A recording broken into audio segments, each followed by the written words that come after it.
ফয়সাল ভাই ভাই 10,000 টাকা নিয়েছিলাম একটা স্মার্ট টিভি কেনার জন্য, আছে নাকি? 10,000 টাকা আনছেন স্মার্ট টিভির জন্য? হ্যাঁ।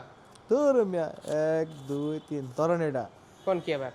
স্মার্ট অ্যান্ড্রয়েড ফ্রেমলেস টিভি দিব মাত্র 8,500 টাকায়। আবার কোন কি? মাত্র 8,500 টাকায় স্মার্ট অ্যান্ড্রয়েড টিভি দিতেছে। আমি এখানে দেখেন কত টিভি নিয়ে বসে আছি, দেখেন ডিসপ্লেতে দেয়া আছে, এখানে কত প্রোডাক্ট। মাত্র 8,500 টাকায় ওসাকা ব্র্যান্ডের ফ্রেমলেস স্মার্ট অ্যান্ড্রয়েড টিভি।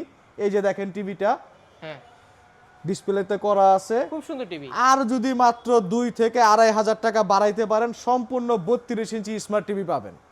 এত টাকা লাগবে না এখন টিভি কিনতে ভাই, এত কষ্ট করে মানুষ টাকা নিয়ে আসে, এত টাকা লাগে না টিভি কিনতে। শুধুমাত্র 8,500 টাকা হলে স্মার্ট অ্যান্ড্রয়েড এবং 12,500 টাকা হলে স্মার্ট অ্যান্ড্রয়েড 32 ইঞ্চি টিভি পাচ্ছেন আমাদের এই শপে। আমাদের শপের লোকেশন হচ্ছে ঢাকা মিরপুর 10 নম্বর শাহালি প্লাজায় 7 তলায় 701/A টেক ইউনাইটেড। আমাদের কাছে পাবেন এখানে 24 ইঞ্চি 32 ইঞ্চি 50 ইঞ্চি 43 ইঞ্চি সব টিভি অ্যাভেলেবেল পাবেন। যারা নিতে চান এখনই চলে আসুন, দেরি না করে।